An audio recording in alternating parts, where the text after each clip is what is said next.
The Asia Report with Ken Eckhart and Dana Garrett. In this edition of the Asia Report, we'll find out how American companies are learning to market their products in Japan, how workers in Japan relay their labor demands to company management, and how Japan is preparing for the privatization of its telecommunications system.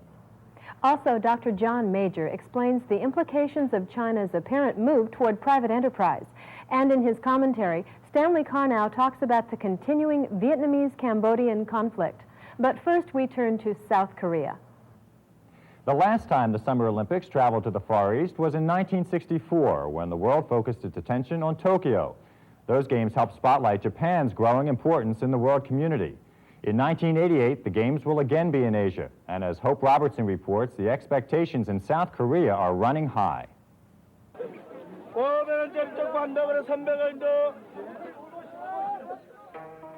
It still exists in Korea, the picture you may have of villagers living poor but simple lives, faces uncluttered with nuclear worries.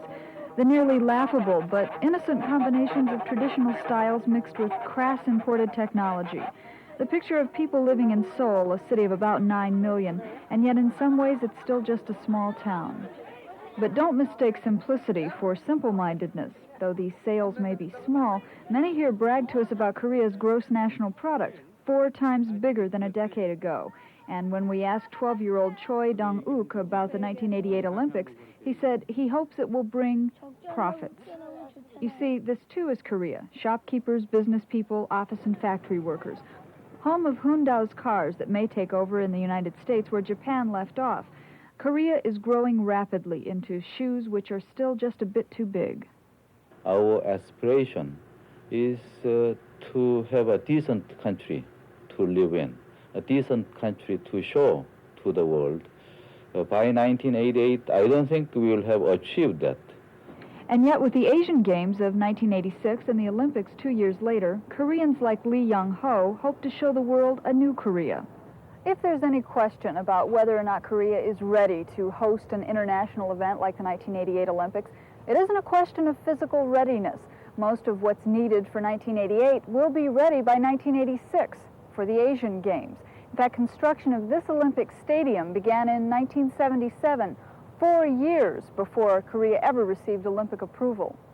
And even without the okay, Seoul's National Sports Complex was already a necessity. Just over right field at the new baseball park, you can see new high-rise apartments that will be used to house the press and athletes, and later used for Seoul's swelling population. All around the city, you can see contrasts between the old and the new, where Korea has been and where it's going. Like many of his generation, Ham Sak-young can't look at his Korea without thinking back. As an 8-year-old, he remembers being told to forget his native language during the Japanese occupation. Like many, he rejoiced at VJ Day, thinking his homeland would be free again. And like many, his family was split apart when Korea was divided. In North Korea, his mother, he is told, died a few years ago. Of his father, he doesn't know. All I know is two superpowers split this country. They rejected the 2 Olympics in each side on LA and Moscow. And they split this country. They should come to this country and compete in a friendly manner. An Byung-kun won the gold this fall in the LA Olympics. He says he's traveled around the world and not many people know about Seoul. So now, he says, people will know. What they will know is a country of spirited contestants who are displaying their strengths on the playing field as well as in economic competition and taking dead aim at the good life they've seen from the West. These, however, are real guns, guns for shooting. The Olympic Stadium is just 20 miles from the North Korean border. Tension is at times almost visible. But this show of force is part of South Korea's promise for security for all the nations who participate in the Asian and the Olympic Games. I think this is the greatest peacetime undertaking in 1988. We would like to see this as an occasion where the 2 divided halves come together, join hands to cooperate in as many areas as possible. Unlike Japan, Korea isn't plagued by earthquakes, so skyscrapers can rise as high as man can build them. But there are other kinds of tremors here, social and political. I think the noise level in a political system is not a very good indicator of its stability.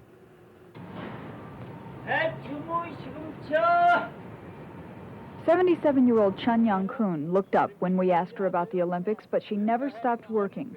Whether there is an Olympics or not, she said, this is a complicated world. That's why I'm doing this kind of thing. Japan hosted the Olympics in '64, but Japan was a developed country, advanced country even before World War II. Some people make some parallel between Japan of 1964 and Korea of 1988. Even in 1988, we wouldn't be still a developed country. We will still be a developing country. And the pictures of Korea are still developing. In Seoul, Hope Robertson for the Asia Report. When an American company markets a new product in the United States, its main concern is explaining what the product does and why it should be purchased. But that's only part of the marketing problem when companies look toward overseas markets. As Hope Robertson reports from Nagoya, a trade show sponsored by the Japanese government is helping American companies bridge the cultural and language barriers. Hi, how you doing? Real good. Sure, you know me, Rich Maxwell. A friendly greeting and a handshake, the American way of doing business. But this is Japan, where bows are still considered proper form. Rich Maximoff and hundreds of other Americans representing businesses and state governments came to Japan to find out if a balance can be found between two very different approaches to doing business. The Made in USA Fair is the largest trade show Japan has sponsored for any single country. The ribbon cutting here could perhaps be taken literally, severing trade barriers between the United States and Japan. So many Americans think that the Japanese market is very closed, but I don't think so. Shoichi Akazawa heads up Japan's external trade organization, JETRO for short. He says Japan's Cinderella success in the American market came without a JETRO fairy godmother to whip up a fancy trade fair. Planning began almost a year ago. JETRO tried to prepare American firms by printing up guidebooks for how to do business in Japan. And just days before the fair opened in Nagoya, JETRO staff in Tokyo was busy setting up business meetings for American exhibitors. We come to JETRO after lunch. Since Americans are coming all the way across Pacific, and we want them to have as much as possible business meetings. Not only just showing the gesture, but from the bottom of our heart, we have to make succeed this trade fair. In his welcoming speech, Akazawa told the 360 American exhibitors he was impressed by their frontier spirit, and nowhere was that spirit more visibly displayed than at a little log booth for, what else? Montana Log Homes. I'm not really sure what differences are going to be yet. Right now, we don't have too much Japanese literature printed, so it's going to be kind of a play-it-as-we-go type thing. After my first few meetings, I think I'll find out what we haven't anticipated and where we lack. And when we sell a house in California or Florida, we have to deal with different building codes, deal with different people. We have to convince them that our product is a good quality product. And so this is just another state. In the state of Japan, there's a new language to be written and spoken. It's very good because you speak English, so it's easy to communicate. Push up. Lamar Rosequist hopes to sell vitamins in Japan, and his medicine show approach has attracted a lot of attention, as well as a lot of questions. These we've had printed in Japanese that explains the whole muscle testing procedure so the Japanese can understand. Some tried to bridge the language gap with interpreters. Then there are universal languages. Inside that little Hershey's kiss is the big taste of chocolate. Chocolate, for example. And in some cases, Japanese and English don't enter into the conversation at all. UDS 4, CSL 4, 40, 50 GPM. They're speaking the language of high-tech sales. He just now came in, so she just ran and made a few copies for you if you don't mind sharing them right now. Part of Maximoff's excitement comes from knowing that JETRO has lined up 15 business meetings during the 4-day fair. Already, he plans to leave the log home display with a potential distributor. Westerners tend to think that way, you know, but Japanese, we think in long range. So we don't expect much from one-shot exhibition. How many fairs, then, would a company have to participate in order to get a foothold in Japan? It depends on the type of product you are talking about, 2 or 3 times. Some multiplexers. The frontier spirit has already worn off this old hand at trade shows. Joseph Vinny already has a Japanese partner. And to try and go into a company directly and market your products is very tough. I mean, even just going to Hawaii, which is part of the United States, it would be impossible for an American company to market their products directly. It's not impossible, but it's tough. You just have to do business in the country the way the people like to do business. It's the first time in Japan for more than half the exhibitors here. Perhaps the first time for sushi or green tea. Well, newcomers quickly discovered that doing business the Japanese way is quite different than back home. And I'm not just talking about hiring translators or learning how to bow. Even handing out business cards in Japan is a formal affair. Exchanging cards is a kind of opening ceremony. Japanese business people like to know who they're talking to. They're careful to remember your name and your rank within the company. So many kinds of efforts must be done by both sides, United States side and Japanese side. From the wide variety of displays, Americans seem eager to introduce everything from stuffed animals to jacuzzis. In some cases, you have to wonder if a product like Old Dog Red will sell in a country of sake. Most of the Americans here realize it'll take more than one trade fair for their products to get a foothold in Japan. Just as both countries must realize, it'll take more than one trade fair to fix the imbalance between products made in Japan and products made in the USA. In Nagoya, Japan, Hope Robertson for the Asia Report. American troops pulled out of Vietnam over 10 years ago, but U.S. interest in the stability of Southeast Asia continues. Journalist Stanley Carnell is the author of the book, Vietnam, A History, and he was the correspondent in Southeast Asia for Time Magazine, Life, and the Washington Post. In the following commentary for the Asia Report, he discusses the continuing Vietnamese problem. During their war against the United States, the Vietnamese communists pursued a strategy of fight and talk, expecting that their performance on the battlefield would improve their position at the bargaining table. That's exactly what they're doing in Cambodia today.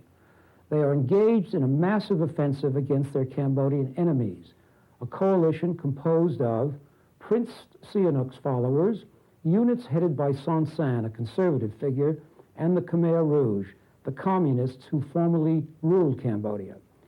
Their aim is to crush this coalition, then propose a settlement of the Cambodian issue on their terms. They've already put out feelers to the United States, offering better cooperation in the search for the American missing in action in exchange for recognition. They've also tried to improve their relations with China, which helps their enemies. But these moves are not likely to produce results. On the contrary, the nations of Southeast Asia are more hostile than ever toward Vietnam, which they see as a threat to their own security. Because of their location, the Thais are especially worried. They want the United States to aid the anti-communist Cambodians. Congressman Stephen Solars of New York has proposed token aid to the Cambodian factions, excluding the Khmer Rouge. Whether his bill passes remains to be seen. But the prospects are that Vietnam will remain as isolated as it's been for the past decade, until its leaders realize that they cannot shoot their way into a settlement in Southeast Asia. The coal strike that ended recently in Great Britain showed how violent at times labor disputes can become. In our next story, reporter Lucy Kraft tells how a peaceful labor demonstration in Japan each year has eliminated the need to strike. Each spring, throughout the country, unionized workers hold a series of coordinated strikes. Some are as short as 1 hour, and almost all are peaceful. Few employees would consider real pressure tactics, like shutting down an office or an assembly line indefinitely. Yet the face of this choreographed annual event, called Shunto, is changing. Since it began nearly 30 years ago, Shunto has been as predictable and ritualistic as a kabuki play. The night before railway workers demonstrate, for example, companies like this Tokyo firm often rent Japanese bedding so their employees don't have to commute. Behind the lack of friction is the fact that nearly all unionized workers in Japan belong to company-based unions. Wage demands, as well as the time and place of the marches and speechmaking, are scheduled as early as January. Since settlements are almost always reached by May 1st, Shinto demonstrations amount to noisy, symbolic displays of solidarity. I think it's definitely true that Shinto has eliminated collective action, meaning just that it has become unnecessary to have a negotiation at a given plant or at a given company. Rather, they just look at the statistics as they come out on television or on newspapers, and if they get approximately that, they're very satisfied. So in that sense, it's eliminated the actual need to strike. Until a few years ago, Shinto demonstrations focused almost exclusively on achieving wage increases. Now that their pay is as high as the workers in many other countries, they realize that the amount of money itself, as well as the amount of overtime which they make, are no longer as important as such things as leisure time, so that they're more interested now in having a shorter working day and also in perhaps having more days of paid vacation. At issue this year is a set of spring holidays called Golden Week. Golden Week is actually 3 national holidays spaced over a 7-day period, but Japanese workers are lobbying to gain a full week of vacation. Traditionally, most Japanese employers have determined their wage hikes according to the rates set by the steel industry and the Japanese National Railways. But lately, more profitable sectors like autos have taken the lead. Increases in steel 2 years ago were 3.2%, and last year they were only 3.1%. And this is about a full percent lower than the rest of industry. So naturally, to look at steel as a pace setter is going to mean you're going to have a much lower settlement. So instead of steel, we have shipbuilding, electric machinery, automobiles, and also, surprisingly, the private sector, private railway workers. There's a large sector of private railway workers, and they also have pretty much served as a pace setter in recent years.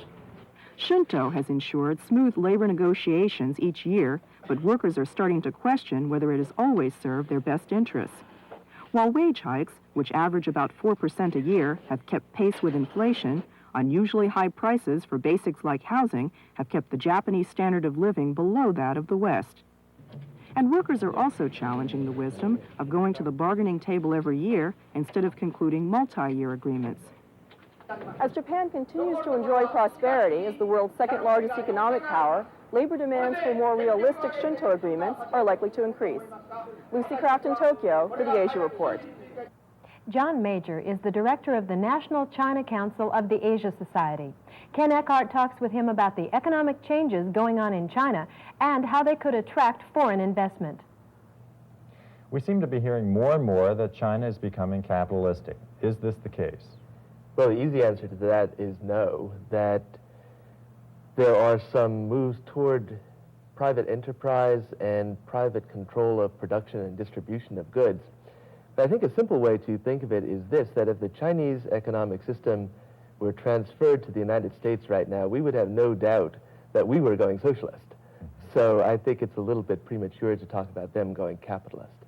The Chinese seem to be wanting to attract foreign investors. Is the situation over there now attractive to foreign companies? I believe it is. The Chinese have talked about a movement to the outside world, an opening of the doors, and I think they're serious about that for the long term. They've made it easier for foreign companies to operate. They have joint venture laws to protect investment. They have a patent law that's about to go into effect, so that I think it's a safe and friendly environment now for foreign investment. Foreign investors then needn't worry about losing their investment. That's always a problem with China because, as in any socialist country, rapid shifts of policy are possible. But I think that this one is likely to endure for the long term. For so long, the Chinese people were being told that the capitalists were the enemy. What has prompted this turnaround? Well, of course, they don't acknowledge that there is any capitalism in China right now, but there is small-scale private enterprise. What they're saying is that capitalism is still a regressive economic system, but that a certain amount of individual responsibility injected into a socialist system is a good idea. And in fact, I think they're being borne out by that. The Chinese people are responding with tremendous enthusiasm to the opportunity to work hard and show a little bit of initiative and make a lot of money. This is a major change in Chinese policy. If the Chinese leaders were to find that it wasn't working the way they hoped, do you feel they could put the brakes on it? They could rein in on this or that aspect of the policy, but I think having turned loose the entrepreneurial drive and the aspirations of the great mass of the Chinese people, they would find it very hard to turn this policy around altogether. I think there would be a very large degree of public protest if people were told that they had to go back to a strict, centrally planned economy once again. Over the past year or so, Americans have been adjusting to the breakup of AT&T. Now the Japanese are about to experience the breakup of their version of Ma Bell, the Nippon Telegraph and Telephone Company. Douglas Rake reports from Tokyo on what this change means to the Japanese and to some American firms that have their sights on the Japan telecommunications market.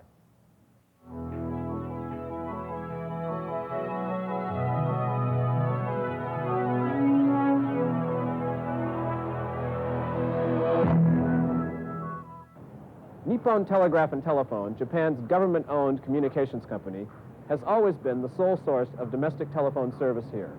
But as of April 1st, NTT has traded its public monopoly status for a new role as Japan's largest private corporation. Like most major changes that take place in Japan, the privatization of NTT will occur rather slowly. For an unspecified time, the government will remain at least a 50% shareholder, and the Ministry of Posts and Telecommunications, the government agency that has always overseen NTT's activities, will retain substantial regulatory control over the company and its new competitors. Still, there's no doubt that April 1st marks the beginning of the far more open telecommunications market in Japan. I asked Masashi Kojima, Executive Vice President of NTT, what triggered the decision to open the doors to competition. There are many reasons, I think. One of the major reasons is that the awareness level of people who use telecommunication systems has risen. In the old days, a simple telephone was just enough. But there are so many types of media available now, such as computers and facsimile, that are often combined to be used together. The way people use the systems has become highly technical. NTT's monopoly just can't catch up with those consumers. For example, some services may delay. There are only limited kinds of services available right now, and the rates are all set by law. We thought, for those reasons, that there should be other companies that will compete with each other in order to improve services with lower cost. Daini Denden, NTT's largest Japanese competitor, has plans to inaugurate long-distance service between the country's largest cities in the near future. Daini Denden's Executive Vice President, Mr. Hajime Nakayama, compares his company's efforts to those of MCI or GTE Sprint in the U.S. We,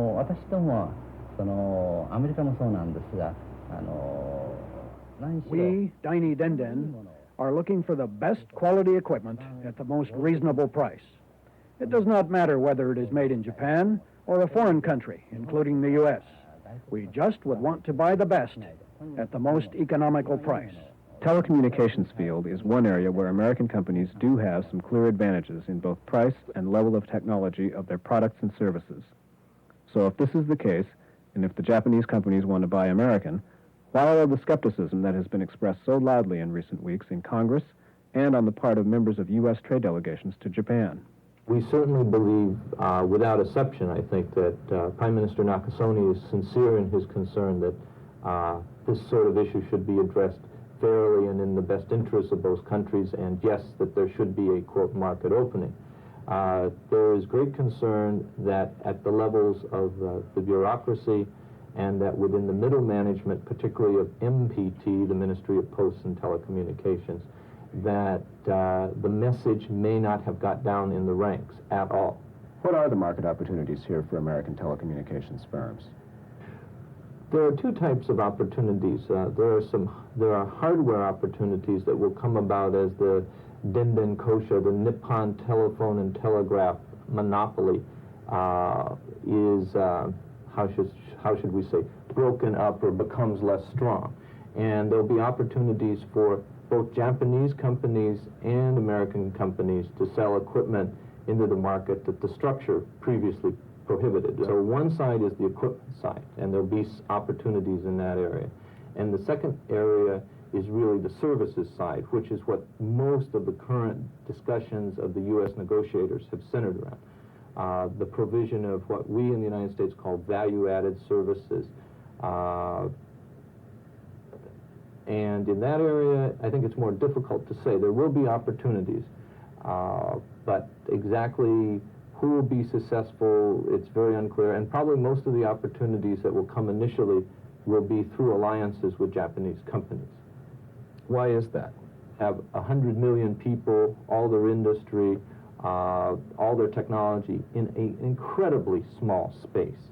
This creates a whole different set of social, business, and economic relationships. So has always been a historic, very heavy self-reliance. And coupled with the compactness of the society, it's built up relationships that even when all the trade friction, trade barriers are removed, it's going to be very, very difficult for the new kid on the street, regardless of the quality of the product, to suddenly just penetrate and sell into that market. It used to be that when you wanted to buy a telephone in Japan, you could pretty much bet that it was going to look something like this. Not very exciting. Now, with the privatization of NTT, the door appears to be opening to the telecommunications market here, even for foreign competition. Today, if you want to order a phone, you can get Kermit the Frog. Still, it remains to be seen how well Kermit and his other friends will do as they try to leap into the Japanese market. This is Douglas Rake in Tokyo for the Asia Report. A clear-cut assessment of the American marketing opportunities in Japan's telecommunications field may not be known until 1987. But with the total market estimated at over $6 billion, it's not surprising that American companies are hoping that their share of the pie will be getting bigger. One U.S. company making its presence felt in Asia is the Sheraton Corporation. The American chain recently acquired hotels in Okinawa and Bangkok and will soon begin operating the Great Wall Sheraton Peking. The takeover makes the hotel the first in China to bear the name of an international company. The Chinese ambassador to West Germany has called for closer cooperation between Bonn and Beijing. A visit to West Germany by Chinese Prime Minister Zhao Zheng is scheduled for June. Chinese leaders are keenly interested in German nuclear reactors and say they welcome cooperation in the nuclear sector. China's current nuclear plant program provides for the building of 2 reactors in eastern China. Meanwhile, the Taiwanese director of the budget blames excessive protectionism in Europe for another trade problem. According to government figures, over 69% of Taiwan's trade in 1984 was with just the United States and Japan. And this is seen by the Taiwanese as a dangerous concentration of their foreign trade.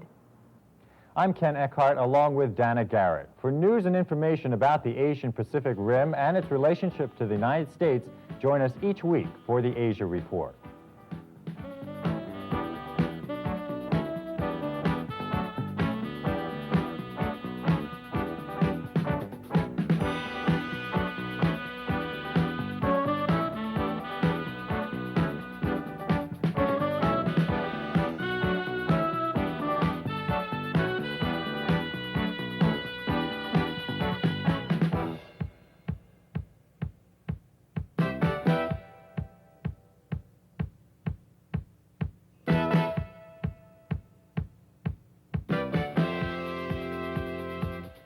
The Asia Report is a cooperative venture of Shinzen Productions and Oregon Public Broadcasting. They are solely responsible for its content. Funding for the preceding program provided by the Japan Center for Information and Cultural Affairs.